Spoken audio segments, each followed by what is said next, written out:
Hi, everyone. Welcome back to the 3 o'clock talk today on Sunday in Los Angeles City. First, a word from our sponsor. OpenSUSE is a proud sponsor and is proud to sponsor SCaLE and the presenter you will hear from today. Use your OpenQA for fully automated testing framework and for big data.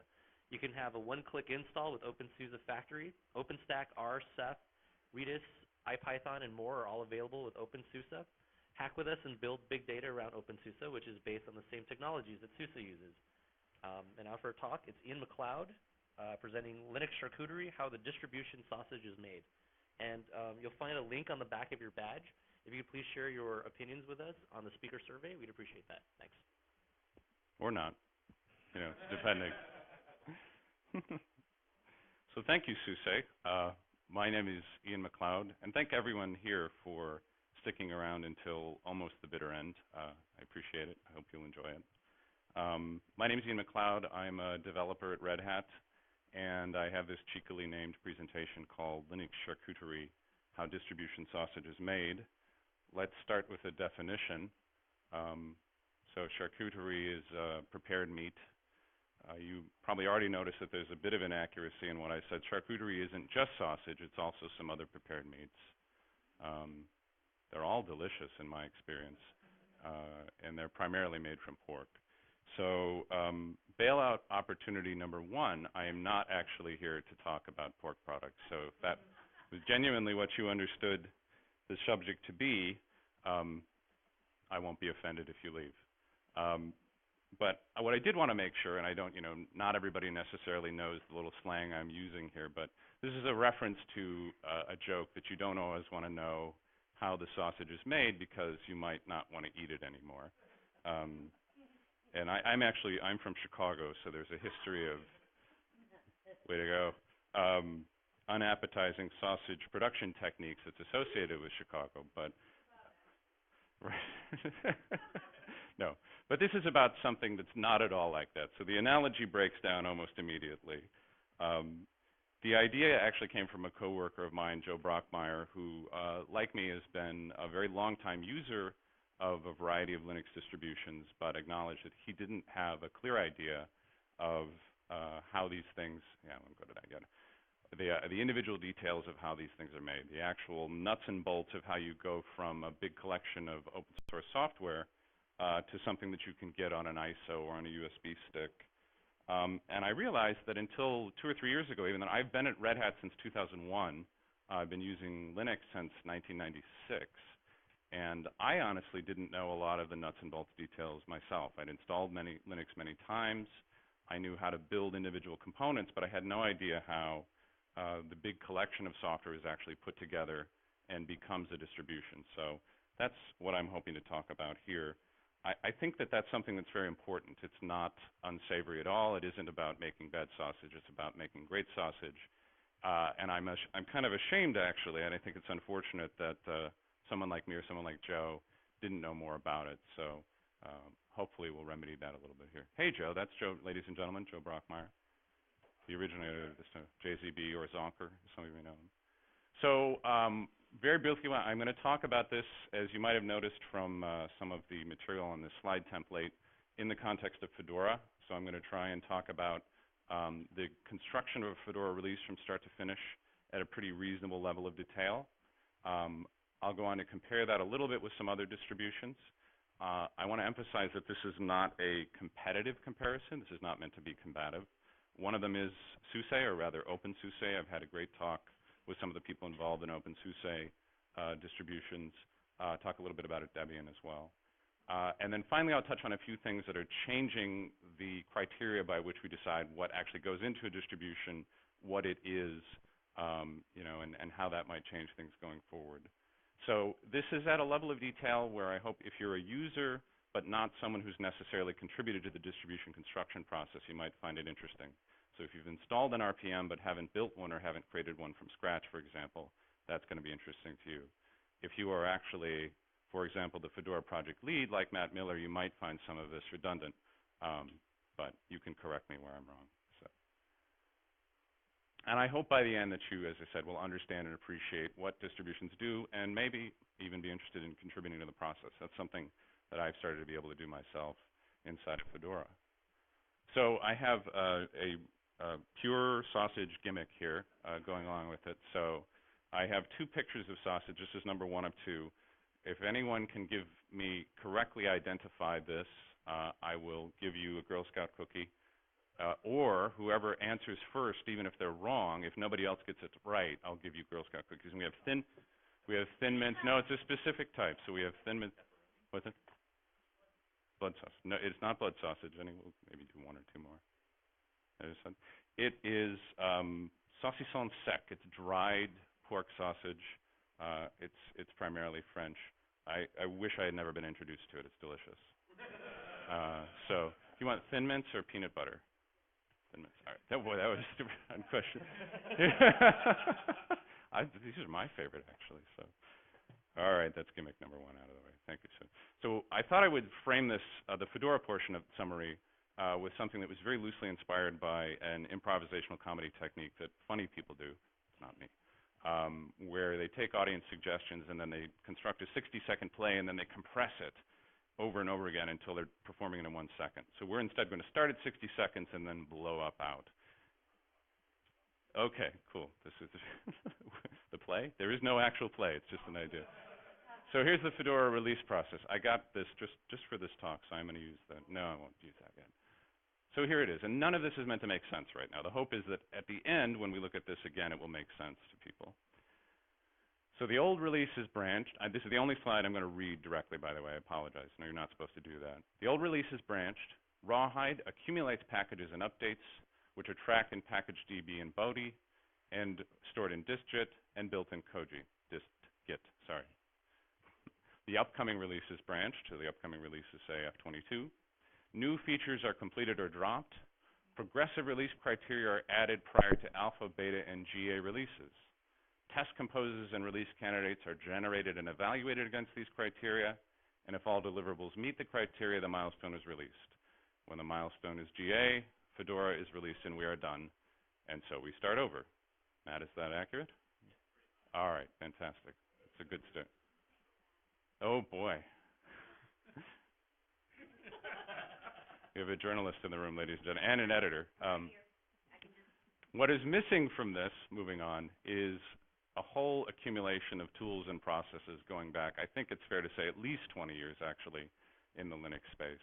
And so we'll start to look at these. The first of them, which is really central to essentially any sizable distribution, with the possible exception of Gentoo, which I think, doesn't really believe in this. That's not, again, this is not a judgmental thing. It's just, is packaging. So who here is familiar with RPM packaging? Who has installed an RPM? Who has rebuilt an RPM? Okay. And who has created an RPM from scratch? Perfect. This is a good collection of people. Right audience. Thank you. So if you've used RPM, what you're familiar with is part of the end product, the binary RPMs. So RPMs evolved from an earlier combination of systems in earlier versions of Red Hat Linux and some other distributions to provide a single queryable view of what binaries you actually have installed on the system, right? So you can do RPM-QA, you can see everything that's installed. If you want to install something new, you can do that. It's all done as a big block. Not only that, they're signed and they're verifiable. So Fedora signs their packages, Red Hat signs their packages. Any sort of reasonable RPM distribution that I'm aware of does this. And you can update them. The one thing many of you, if you go back long enough, may be aware of is that RPM did not originally do automated resolution of dependencies. Some of the other early distributions did that much sooner. It is a stigma that had been attached to RPM-based distributions for a long time, but I think that most people are now aware that we've resolved that originally with a tool called Yum, and more recently we're moving to something called DNF. What builds these is much more of the meat of RPM, which are source packages. So every binary package is actually built up from an RPM source package. The original thinking behind this, and one of the key insights, is that Linux distributions were pulling in upstream packages that weren't even necessarily focused on Linux. Many of them still aren't. And they were then adding a variety of patches to them. And it was seen to be important, and I think still is, to preserve the source that came from the upstream project and cleanly separate it from the patches that were applied on top of it to make it appropriate for Linux. Some of the times there's more of them, some of the times there are less. These days you see in some cases there aren't very many at all, but At least you know what is upstream and what's been changed. And then we also encapsulate all of the processes necessary to take the resulting source and patch source and turn it into a binary package. We can characterize what's in that binary package. We can say these are actually executables, these are documentation components, and even more importantly, these are configuration files. So when you do an upgrade to HTTP, you don't overwrite your HTTP configuration. It stays there. Everything that you've done is preserved. And a couple of other things, it does preserve a changelog. That's not required, but that's really a standard in all distributions. It encapsulates, these builds can actually be done for multiple architectures, and we'll talk about that when we get to the build system as well. And it's all controlled via a spec file. Who has ever seen a spec file? And who has written one? Probably the same people who did. Okay, cool. So a spec file is divided up into a few sections here. We have metadata, like where the source came from, where the patches came from. We have information about the architecture it's meant to be built for, or whether it's architecture neutral, description, and also things like its dependencies. So if you want to install something that requires X Windows, it tells you that the X packages are required. You can also have dependencies that are build time dependencies. So you can say, I might need GCC. You don't necessarily need a compiler on a system if you want to run something that was built with C, but you do need it if you're going to build it. So all of that is in the preamble. And then these other steps, which actually, as we were talking about a second ago, encapsulate the process of actually going through the build. So unpacking the source, patching it, running autoconf with whatever arguments you want, running make, and then installing. And another thing that's actually, this was not originally the case, has been the case for a long time, is that RPM installs to a staging area. So when you do the building of a source RPM, the content of that RPM ends up in a staging area. It's non-root, and the binary package is constructed out of there, which necessitates the final relevant bit here, which is the file section. Since you're not building as root, you can't necessarily create files that are owned by root or owned by other users that are not used. So you have to be able to say, this user bin sh binary really should be owned by root because it's going to be in the system. So these are the spec file components. I'm going to look at an actual spec file here. It's not the entirety of the spec file, but it's going to show some of the details of what are in it right now. And I've chosen ZSH. I don't actually use ZSH, but I know a lot of people that are really fond of it. It is an interactive shell that's, this is kind of difficult to see. It's okay. It's good enough. So this is the preamble. We can see what the package is. We can see, and this, okay, that one part, this is a URL. I know you can't see it. Not only do you see that this is the pristine source, it even tells you where it came from. We have a variety of patches. I cut out some of them. And then it has these things here, the build requirements, right? So, for example, although it uses ncurses and probably is dependent on that at runtime, it needs the development libraries for ncurses in order to be able to build. Then we have these prep sections. So this gets to something I forgot to mention there. RPM also has a very rich macro language. So a lot of the things that are standard for particular builds are done not by actually writing them as scripts, but are done as macros. So setup-q, for example, is essentially telling it to untar that source package, that source tarball, and put it in an expected location. These tell you how to patch it. And then there's actually just one raw piece of shell here that's copying a portion of the source to another location. And then the instructions on how to build. So again, this uses a macro to run autoconf, and then just make all and make HTML. So all of these steps are actually done when you do an RPM build. And then the installation step. Again, we have the use of several macros in terms of where things go. We are doing some variable substitutions with the names. All of this ends up in that staging location. And then we have a list of files that are in that staging location, and these are the parts of the actual package. Again, here's an example of one of, I think, the most relevant features, which is that a couple of these have been designated as configuration files, which means if you upgrade to a new version of this, they're not going to get overwritten, they're going to get preserved. And then we can see that Dominic Hopf, is Dominic here? Was the person who did the most recent version of ZSH. So that's an RPM. Make sense? Good. That's all I got about RPM. So Fedora is a big collection of RPMs, and people are producing new ones of these all the time. One of the first tools we use to sort of aggregate that and maintain it is what we call dist-git. So this is where the branching happens in that paragraph, that 60-second paragraph.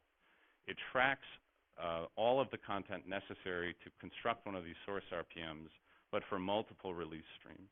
So we have a branch called Rawhide, rather, which is the constantly up-to-date version. Anybody can push any package owner can push a new version into Rawhide. That goes into the Rawhide branch of distjit, and they accumulate there. We now have one. This actually, I think, Matt, just happened for F22. Is that correct?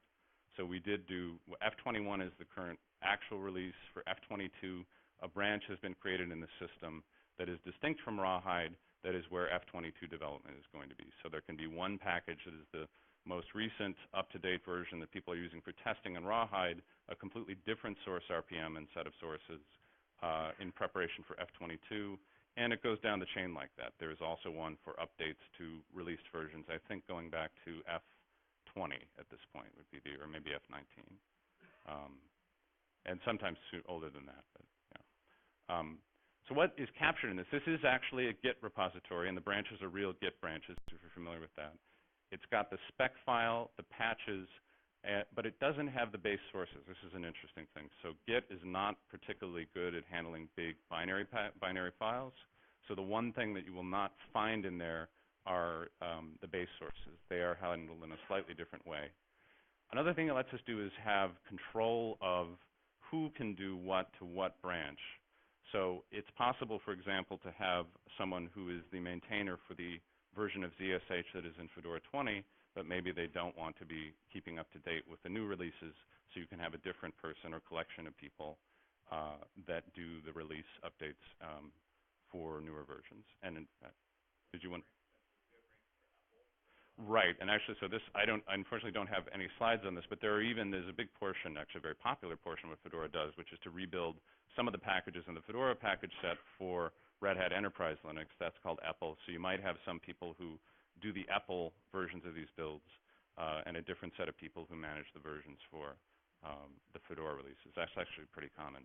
Yeah, I am the EPEL maintainer for a package for which I don't have upstream control, as an example. And unfortunately, I don't talk more about Fed package, but it's very rare for people to do the things that this does directly. It's usually assisted by a tool called Fed package, which unfortunately I don't have anything else to say about, other than it's great. So this is this is ZSH. This is the same package I showed before. So you can see there are branches for 2021, 22, and master. There are actually even more. I just cut them out to make them fit on the slide.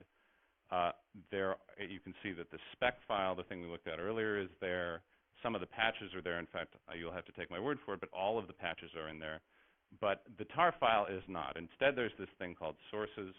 And sources says that the tar file, if you see a reference to this file in RPM, it is in fact in this sidecar storage area that's good for binary stuff, and it has this hash. So that all happens kind of nicely and automatically if you use Fed package to put it in there. So that's great. We have a huge collection of source RPMs. They're managed in a sane way with dist-git. We have control over who can put things in there. What do we do? Where do we build it? Question, yes, please.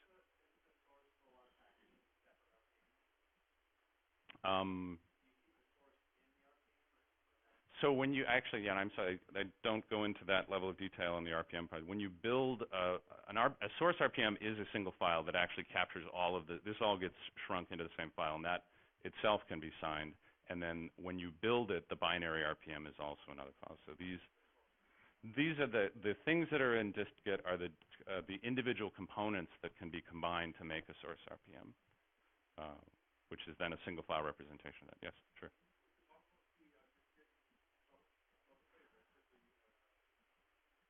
Oh yeah, I mean all of this for Fedora is public. You can see dist-git as well. Yeah. Yeah. I don't think at the most you need to have a Fedora account. There's not a great GUI for dist-git that I'm aware of. Boy, if Matt doesn't know, I don't feel bad about not knowing. So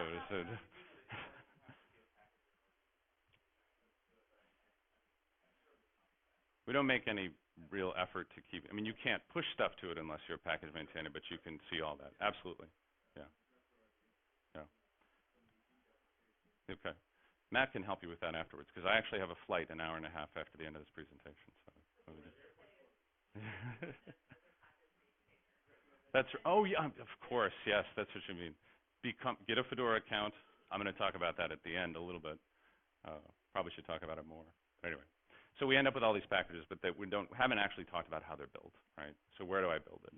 You build it in something called Koji, and Koji is awesome. If you use Fedora and you haven't looked at the Koji system, you're really missing out.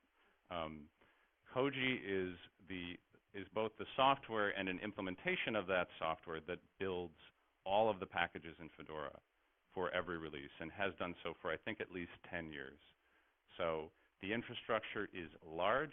Even Matt didn't realize how large it was when I mentioned it at lunch. So for the primary architectures, which are x86 and ARM, hard floating point, there are almost 100 machines in total.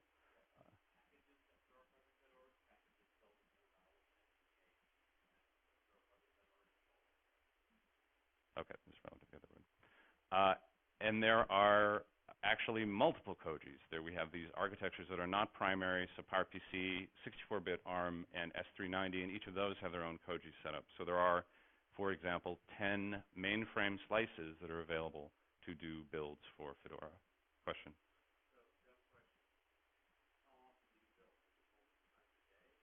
So it's up to the Fedora, up to the packager to decide how often that they build. So every build is requested, and then it's pushed in through Fedora Koji. So I actually have,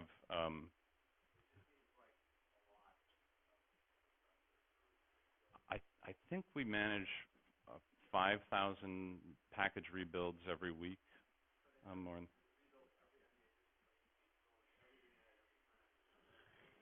So sometimes it does sit relatively idle. There are times, though, when we want to rebuild everything, and in those cases, it becomes really helpful to have that many systems.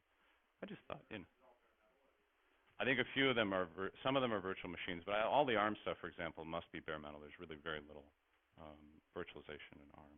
So a little bit more about how Koji works, and I think sometimes Koji, if you're starting to try and use it, can be a little intimidating, and that's largely down to terminology. So Koji collects, when you do a package build, it ends up in a group, a bucket, or more than one, and they're called tags.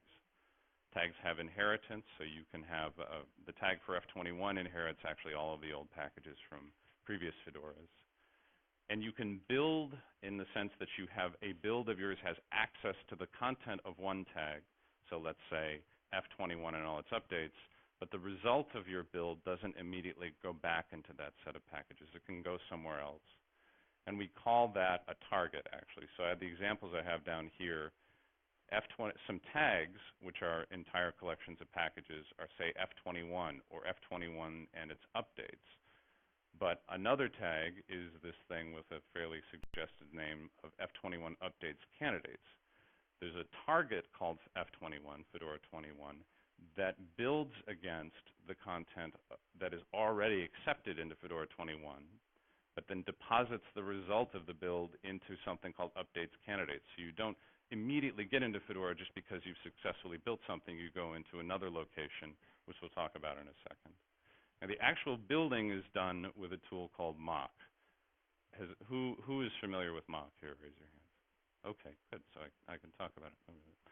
So mock is a mechanism for taking whatever of the packages are necessary from the build portion of this target, so say F21 and its updates, and making those available to the RPM tools when they actually do a build. So, and it does this in a completely isolated chroot environment. So you do ZSH, for example, there was that list of all the build requires. It will create a isolated chroot environment that contains those build requirements. It will have installed those via yum, and it will run the installation, or rather the compilation, in that environment and then reap the results. So although our build system has hosts on it, those 100 hosts that I was trying to puff up earlier, that may be at various versions, the actual builds of the software are done in this very controlled environment. So we know exactly what version of GCC was used and what version of other libraries something was linked against, things of that nature. Any questions about that so far? You were most interested in that, Joe. Did that help you out? Good. Yeah, sure.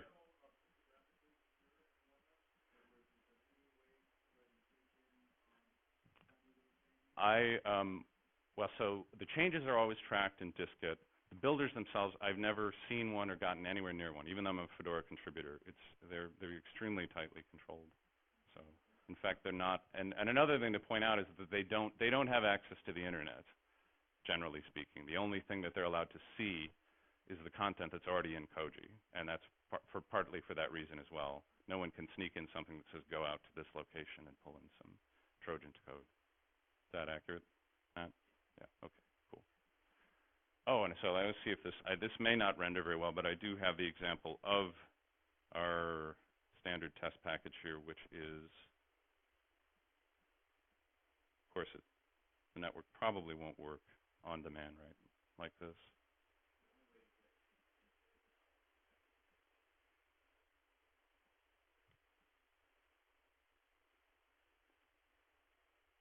All right, that's going to refuse to work. Well, if that had been at all legible or working, I could have shown you that a lot of the content that you saw in that source RPM ends up being reflected in the build that is in Koji. And that actually happened. This one was from, I think, June of last year was when that version of ZSH was built. We can see what it was built against. We can see the logs. We can see exactly what versions of the supporting packages went into it. All of that is visible in Koji. If it's a tagged package, essentially forever. Yes. So we're a big NetApp customer. They're fans of ours. Big Red Hat, yeah, well, and Sage was actually staring at me from the back of the room a moment ago. So that's Koji. Once a build is done in Koji, that's, as I said, it's not actually automatically an update in Fedora. And for that, we have a couple of tools that work in conjunction with Koji to help us manage that. So that's PackageDB and Bodhi. So very briefly, PackageDB is what establishes ownership, as I was talking about before. So two things actually. What packages are actually in Fedora valid, and who is allowed to do things to them. So it says ZSH is allowed, and these are the people who are allowed to push updates for it for these various branches and versions. Bodhi provides a mechanism for people to give feedback on package updates that have been built. It does this both automatically through some other tools we have that I didn't include in the presentation, and manually through a system that we call just generally Karma. So if you have an update and you want it to be pushed into updates and you want it to happen quickly, you can tell people to go out and test it. They can go to the Bodhi pages or use the Bodhi CLI and say, this is working for me, works for me, smiley face. And if you accumulate enough of this, then the package is pushed as a proper Fedora update. Word-to-the-wise, you can actually change your own setting of how much Karma a package needs, and you can set it as low as 1 but not to 0. So again, I was hoping to, I have a couple of screens for each of these, but since this isn't working, I'll skip over that part.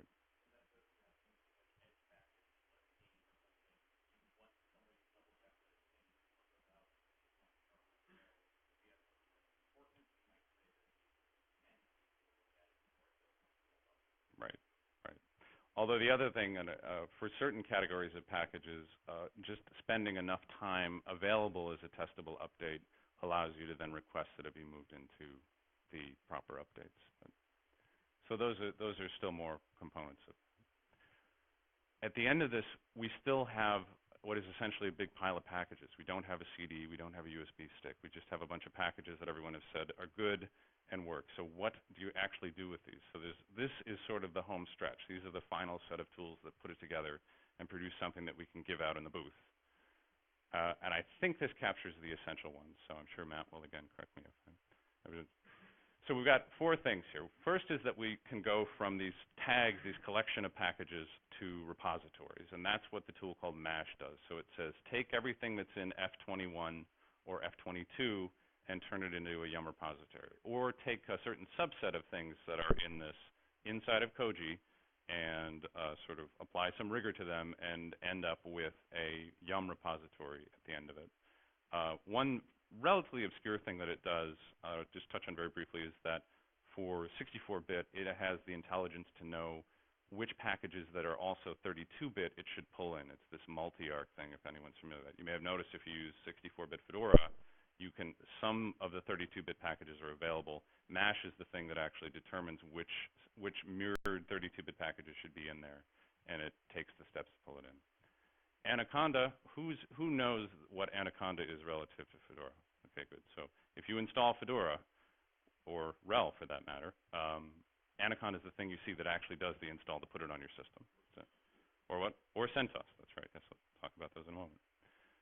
Anaconda is almost as awesome as Koji, so it's a wonderful installation system. It's been developed over a long period of time, and it is the thing that actually understands how to set up a system to guide people through partitioning, anything you do, again, if you're familiar with installing it. Anaconda doesn't live in a vacuum. You notice when you boot a CD, you get a system that seems to be capable of running Anaconda, and that's what this tool Lorax does. So Lorax, taking that package set, is able to build a small bootstrap environment and create an ISO that's capable of running Anaconda. So we need to run mash to create a package set. The package set includes Anaconda. We run Lorax to create a boot ISO that has that package, that does not have that package set on that. And finally, we use a tool called Punji. Okay, good. I didn't know either. That combines all of this to actually generate install media. So it takes an input file that looks a lot like a Kickstarter, if you're familiar with those, and it'll say, for example, on the server DVD, it should have these packages. And then it pulls via mash, creates a repository. Via Lorax, it creates a bootstrap installable environment, puts all of it onto a DVD ISO that we can then give away in the Fedora booth. And at that point, we have something that we might reasonably call a Fedora release. So we have some candidate sausage anyway. So good. What's that? You give something that looks a lot like a Kickstart file, actually. So it is ultimately, really it is just a list of packages. The packages and package groups that are defined elsewhere. And a few other, you also give it things like the name, if it's the Fedora server spin, you actually give it the title that shows up on the splash screen in the top. So, and then it does the rest. It actually generates a bootable piece of media. It's pretty cool. So, this is not an Image Factory talk. Image Factory is another piece of software that I manage that can automate running the resulting boot media. Thank you for the plug. Appreciate it. I'm not going to do this next bit as much justice as it deserves, but as I said in the beginning, we have multiple iterations where we actually run through this entire process, end up with candidate media, and you need to quality control that. It's one of the best parts of the Fedora team, and again, I wish I could speak to it in more detail.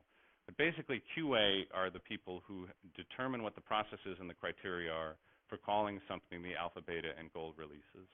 So this is all very objective. There are specific release criteria. You can see them on the page. I have put a difficult-to-read link down there. They decide when it's time to potentially request a compose to run through the process, and then they take responsibility for running through tests and determining whether these release criteria have been met. As I say, they actually herd cats for doing actual testing. Do you have a notion of how many people participate in the QA testing for each? I would say that there's probably a really active 3 dozen. Okay. And then a long tail. Hundreds, yeah. And then they, along with several of the other groups in Fedora, are the ones that actually determine whether a given candidate actually meets the release criteria, at which point they say, okay, this most recent RC, that is the alpha, that is the beta, and then at the very end, if it meets all the criteria, it's the release. I just pulled in a few examples of some of the criteria at each step, just because I think they're interesting. So you can see how they become progressive. So you go from something like the images must boot in the alpha stage, which seems pretty basic, to all of the translations, the backgrounds, and the final media must have the right content and checksums and whatnot for final release. Another interesting point about this is simply that a lot of what they end up testing is related to the installer itself.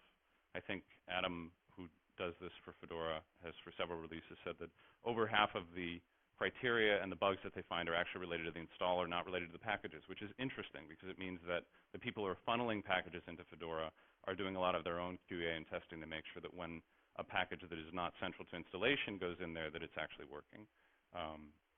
But it does also mean that it's the type of thing that's rather difficult to test in an automated way because it's related to personal interaction with it. Why alpha, beta, gold? I think, yeah. For I think alpha and beta release has always been, yeah, why did we stop it? Why did we stop at beta, right? Because we never need more than 2 test releases, ever, in order to be, no, that's a good, remind me of the next iteration of this, I should say. RC, we do, actually, we subclass them, yeah. But it's an interesting cultural question. Why do we say bug and why do we stop at beta? I don't know. I know the first one. I don't know the answer to the second one. All right, so here it is. This is the Fedora release process again. I'm not going to say it again. Spare everybody the boredom. There is another sausage. Oh yeah. Are you a fan of peanut butter Girl Scout cookies? Is that all right? Okay. I've dropped a few hints about the next sausage. Yes, there is another sausage. Thank you. How did you know? You didn't see that? Yes. Does anyone know what this sausage? Okay. Yeah. I will give. It's either going to be for our room sponsor here, or if someone can tell me the actual manufacturer of the canonical Chicago hot dog. Nobody? Lowercase c, canonical. All right. Thank you, sir. It's Vienna beef. They have a great factory tour. They have a device that takes the plastic casing off of a hot dog and spits it out. It looks like a hot dog machine gun. It's amazing. Yeah, no. They do put. We put poppy seeds. We put hot peppers. Okay. No ketchup. No. Oh, and celery salt. We were talking about celery salt earlier. Anyway. All right. I'm gonna go through a few of these others. Actually, this is. Okay. You got about. I'm actually butting up against my flight. That's great. Okay. Who here has heard of? And there's a bar. Who here has heard of Red Hat Enterprise Linux? Great. Okay. Perfect. Well, I'm contractually obligated. No, I don't have I'm an at-will employee like everyone. There's a bit of mild marketing, and this is the closest I get to it here. But RHEL is the enterprise release of the operating system product from Red Hat. It was unclear. Some people were how openly we're allowed to talk about this, and it turns out we're allowed to speak totally openly about this. There's even a page showing when this branching process occurred. So at some point, we take the package set from Fedora, and then we begin to both winnow it down substantially and refine it and stabilize it. I think this product was originally called AS 2.1, Advanced Server 2.1, and is now called Red Hat Enterprise Linux. But it came about at a time when Linux was primarily competing with Solaris. And people thought, well, Linux is Red Hat Linux or SUSE or some of these other things that are releasing once every 6 months. They aren't supporting things for more than 2 years. That was completely unworkable for people who were using commercial Unix. So RHEL was a response to that. In the context of this presentation, the interesting thing to note is that much of the tooling that we use to produce RHEL is actually the same as what is used to produce Fedora. First of all, the package set, obviously we start with the original package set and then start to refine it. The core building and this concept of having Git manage the sources we use internally. That's exactly the same process. And we do use Koji. We just call it something different for historical reasons, but it's all the same. A few things that we don't do the same. We do not manage errata with, we don't manage package updates with Bodhi. We have this concept of errata. We have an internal tool that helps us manage that, and we associate quite a bit more metadata with particular updates. Oftentimes it's things like which CVEs, which security problems are addressed by a particular update, and we can group them together, and this then pushes out to a tool called Satellite, which some of you may be familiar with. The specific composed tooling is a little bit different. So Bodhi is not, Punji isn't used, Mash isn't used. There are a few other things that are different. And we have our own internal QA process. Question, Joe Brockmeyer.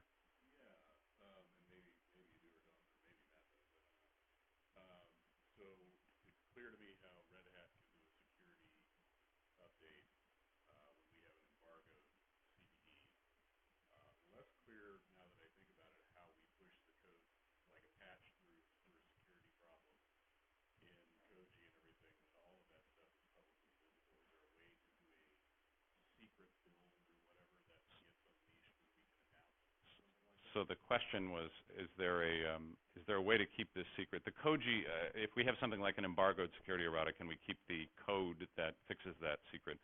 We use Koji, but it's not the public Koji. It's an internal copy of it. So. Oh, can Fedora Koji do that? That's a good question. I don't know.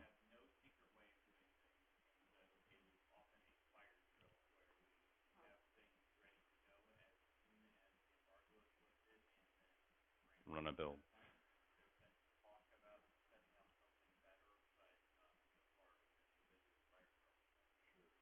Yeah, it's, yeah.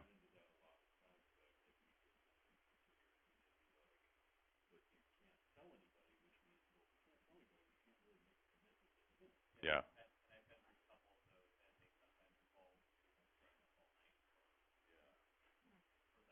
I'd started to prepare. I didn't finish it. I apologize.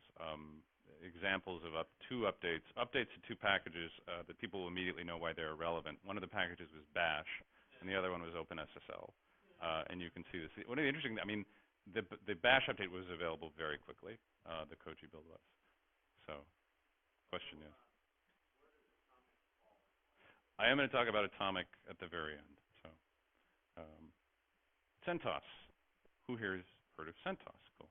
So apologies for all the hand raising stuff. It's just a nice, keeps up a cadence. No, I can't. I couldn't possibly do that in front of the master, the true strongest geek, Ruth. So CentOS is a community rebuild of RHEL. So it's been around, I think, almost as long, or in some, possibly once under a different name, almost as long as RHEL has been around. So although RHEL is a commercial product, we do release the sources, not only because we want to, but because we're obliged to via the licenses. And people rebuild that and produce their own binary version of this. They have the core, what they call the core of CentOS, for which the goal is to maintain as little difference with RHEL as possible. And interestingly, because and that goes down to the level of they don't want the package name version and release or file name to differ, if at all possible. And interestingly, this conflicts with some of the workflow for all of the tooling, at least up to the Koji point that I talked about. So the CentOS community, first of all, they don't have a single build process that they've used release after release after release, nor do they feel that that's necessary, because they're actually working towards the goal of having the same names and minimal differences, so they just iterate over that process until the packages look the way they want, and then they take that build with that particular name and release it. They do have some components that are not in RHEL. This was originally just called extras and was relatively small. I think the most notable thing that they've done, RHEL 6, if I'm not mistaken, no longer supported the Zen hypervisor, Zen virtualization, but CentOS 6 in the extras capacity actually has Zen support, so they've pulled that in. And that has actually evolved into a larger concept that's really growing as we speak, of this notion of SIG, special interest groups. So the way I'm putting it here, what do I mean by that? Stable but tweakable base? Okay, right. So you want to use most of what's in CentOS, which corresponds mostly to what's in RHEL, but you want the ability to change pieces of it that we might not otherwise change with inside of RHEL because of stability concerns or release cadence. So OpenStack is an example of a SIG. So they have RDO builds on top of CentOS, but they have the right, or they reserve the right to change a small portion of it, and that's something that we wouldn't normally do inside of RHEL.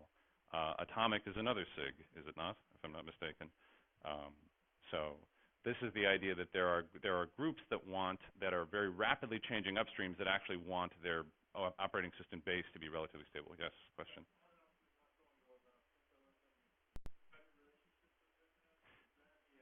This is true, and in fact, I'm part nominally of the CentOS team internally, and yes, well, all of the core CentOS developers have joined Red Hat. What is the terminology we're using? We pay them. Right. I think there may be one or two people who we don't. Oh, well, that's a large group of the core developers are now Red Hat employees, or as Ruth said, we pay them.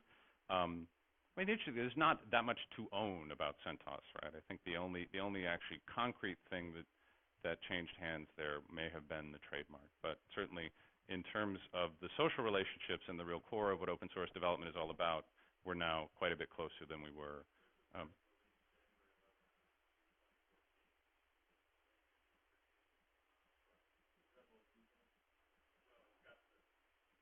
it has all the public details. We'll do it. Yep.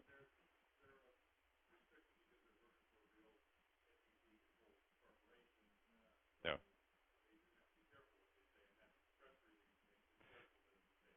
So the other answer was apparently go look at the press release. So, but yes, the short answer is yes. Um, OpenSUSE. OpenSUSE is I would say the other major RPM-based distribution. I had a great conversation with one of the core OpenSUSE developers in the lead up to this talk. One thing I had forgotten is that OpenSUSE used to be SUSE, and that SUSE used to have a sort of interesting release model where they would the lead up to release they were closed, and then they would release it, and then the source and everything became open. They don't do that anymore. Now they have a model that I think is much more closely mirrors the relationship between Fedora and RHEL. SUSE has their own build system, and they call it OBS, the Open Build System, and it's very interesting to see how closely the individual components of it are similar to some of the things I talked about earlier. One of the key differences, at least to me, is that it provides a single unified interface to some things that exist as very distinct and discrete tools inside of Fedora. So we have Koji, for example, and you can see those builds, but there's no screen inside of Koji. There's nothing inside of Koji where someone can comment on the results of the build. That is done in an entirely different interface. That's done in Bodhi. OBS combines some of these things into a sort of single interface. It also has something that we don't do inside of Fedora, which is that they have the ability to trigger cascading builds if you've changed a package that is a dependency, a build time dependency for other packages. So if there was, in the ZSH example, I don't know how actively ncurses is being developed, but if there was an ncurses change, you could tell OBS that you wanted it to trigger builds of everything that was dependent on that. It would rebuild ZSH, among other things. They also have a very interesting, and this was actually mentioned in the blurb at the beginning of the talk. They have an automated QA system called OpenQA that primarily tests the interactive install of OpenSUSE, and it does this by actually simulating the key presses that an individual would do when they are doing the installation, and it can then look for particular subsections of the screen. There's a great demo that the OpenSUSE guys do about this that need to be present, and fail them if they're not, and then it'll show you exactly where that failure occurred. Joe? There's one other tool they have that does other interesting things, which is Studio, where you can actually go to a web interface and create your own custom distribution. What was that? SUSE Studio. So I think this is a pop culture reference, probably. So Joe pointed out that they also have something called SUSE Studio, where you can click a button and produce your own version of the distribution, essentially, your own install media, your own VMs, whatever. So that's cool. And they use OpenQA. There was I'm blanking on the name now. Talk at FOSDEM about how they're using OpenQA to have essentially a rolling release, which is similar to our Rawhide in Fedora, but that has been tested at every point by pushing the stuff through OpenQA. That's the Tumbleweed label, yeah. So they had something called Factory, which was the direct analog to Rawhide. Tumbleweed was meant to be this rolling release, and now the two have essentially merged, yeah. And we admire that, and I'm saying this publicly in front of the Fedora project lead to light a fire. Yay. Let's start looking at OpenQA. There was a question in the back. Yes. Oh, here. Yeah.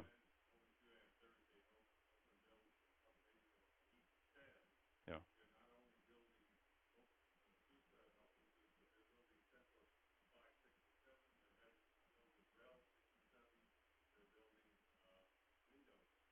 Yes. Okay. The last one I was not aware of, but yes, I had heard they did mention that they have at least an initial set of tests, bless their hearts, even for Fedora and for CentOS, so that they're running through OpenQA. What's that? Yeah.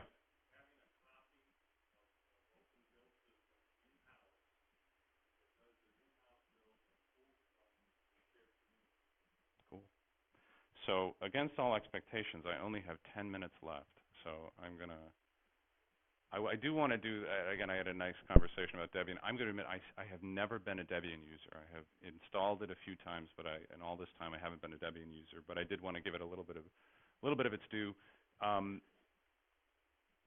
quick comment about the differences between. So Debian uses a different packaging system called dpackage. All of the discrete components in RPM, all of the things that motivated it, are in fact dealt with in dpackage as well. They have the concept of pristine sources. You have the concept of driving how you patch the system, how you put patches into it, how you actually run the build, and what the resulting files are.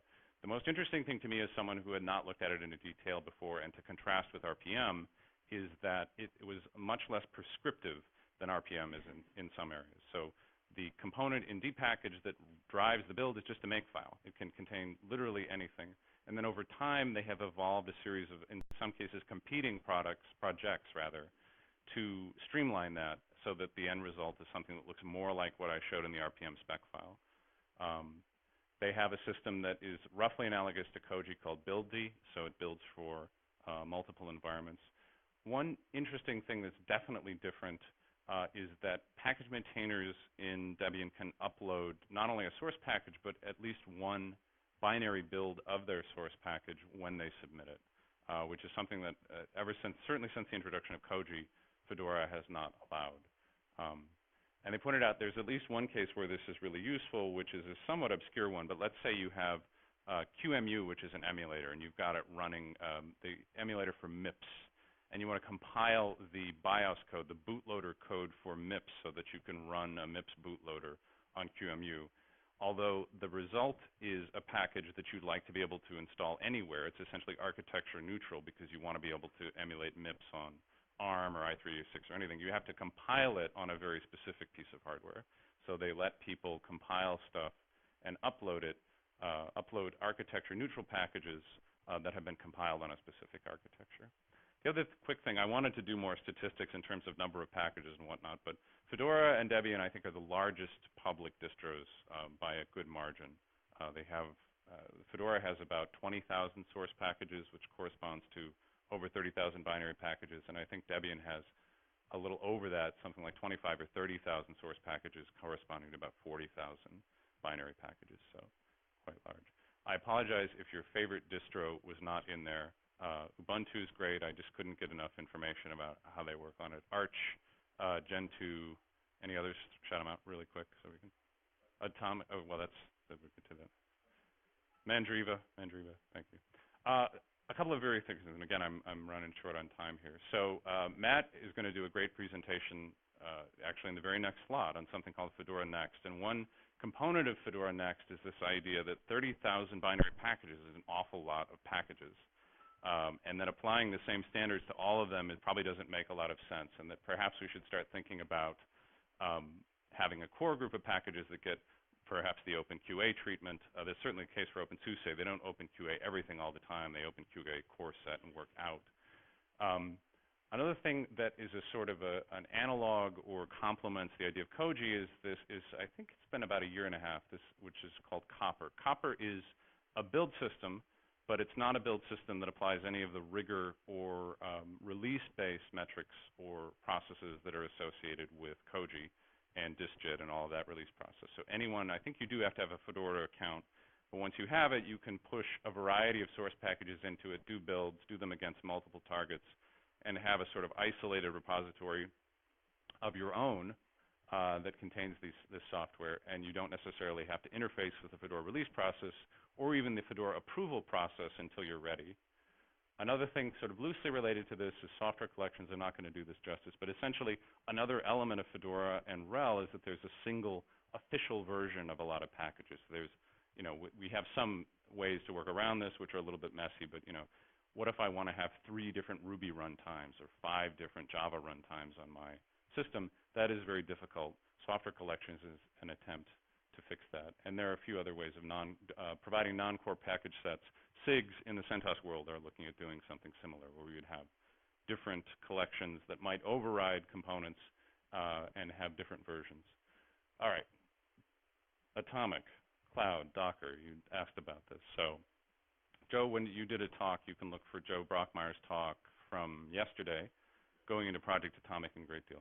Atomic is related to this idea of Docker. So a lot of what we have inside of Fedora and the Fedora package's interdependencies assume that when you install all of these systems on there, you want a full booting runnable system. Who's heard of Docker containers? Surely, almost everybody. Containers are this idea that you run a sort of small mini system, but within the running kernel of an already running OS. And it turns out that you don't need nearly as many of the packages that are inside of a core system if you're running Docker. This has been something of a challenge in the Fedora project. It's been hard for us to deconstruct what is necessary to, for example, just run HTTP. You end up with a system that has a kernel, a system that has a lot of runtime management. So that's something that I think we're really only just starting to grapple with in the Fedora package set.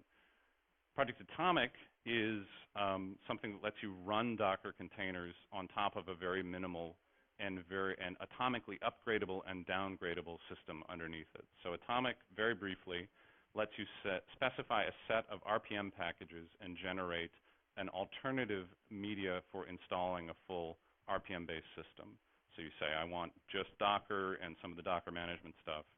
You generate this repository, this tree, as we call it, the composed tree, and then you install that as your system. If you want to do an upgrade, you do an upgrade to that remote composed tree. So you say, I want the next version of Docker, I want the next version of Kubernetes, some of these management tools. You can then, on the running system, upgrade atomically, say, I want to update the system, not these RPMs, but the whole running system to this next version. You reboot into that. And if it doesn't work, you can go back to what was working before in its entirety. Similar to a product that I've heard of called CoreOS, yes, maybe. But right. And then the idea being that you would run this is a very lean system that just runs the containers, and then the container content is obviously changeable on top of that. So that's Atomic. Joe, if you're more interested in that, Joe can answer questions, I would say, after the break. Joe is the leader of the Atomic SIG for the CentOS project, among other things. Where can I help? I'm going to end up running with it. Make your own sausage. So I would encourage everybody to learn how to do packaging in particular in the distro that you favor. In fact, learn it in both. Oddly enough, I find very few people who are packagers for both RPM and Deb, and so I think that would be a highly marketable skill, actually. I would certainly value it in an interview. Inside of Fedora and in fact CentOS, and I think Debian as well, you can, they're always looking for people to help maintain packages. So there's even an official list of orphaned packages in Fedora, so packages no longer have a maintainer. And of course, if you actually have a favorite piece of software that isn't in Fedora, which is hard to believe that it's not in those 20,000 source RPMs, but maybe it isn't, you can create your own. And of course, testing. I feel like I gave a short shrift to the QA group, but if you want to, these test days are all outlined very clearly on the Fedora wiki. The test criteria, the scheduling for all of that is done. If you can test a package or participate in QA, that would be great.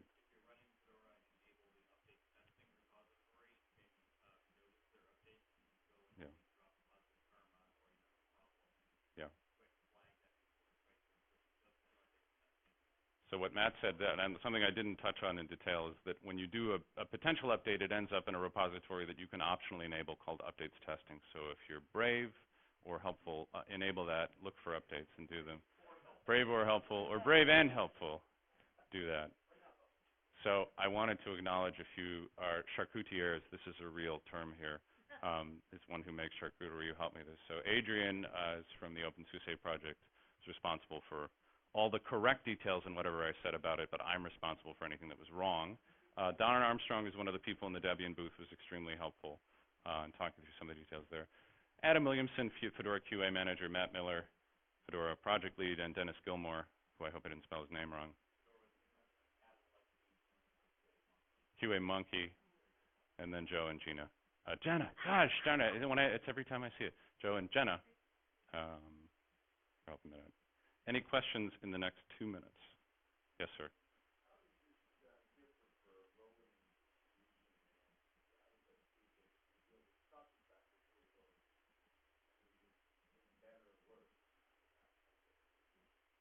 Well, I mean, there is a rolling distribution of Fedora. The thing I touched on at the very beginning, Rawhide, is the result of all the builds that are done on a nightly basis. In fact, we could do it more frequently. So this tooling, and actually Jenna advised me to wrap up with this. I'm afraid I neglected to do that. Is entirely appropriate for rolling distributions. And in fact, I think our hope is to do, as I said, introduce more QA into the Fedora process and do something like that. So I would say it relates directly to a rolling distribution because, in a sense, it is the rolling distribution of Fedora, which is Rawhide. Right, and in fact, I run Rawhide. A lot of the people, Dennis advocates that everybody run Rawhide, which is great. He's definitely the ultimate in dog fooding. Mm-hmm.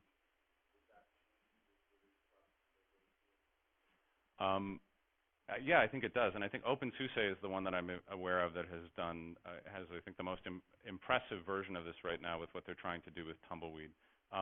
It changes it only in the sense that they call something a release and claim that it's stable more frequently, whereas Fedora calls something a release every 6 to 12 months, essentially. Yeah, yeah, they do. Yeah, for a subset of the packages, right? But yeah, to keep it.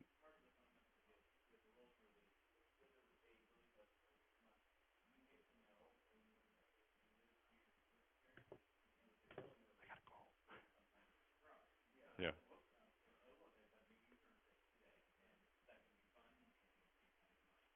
Okay. Thank you all very much. I got to run or stay another night in LA.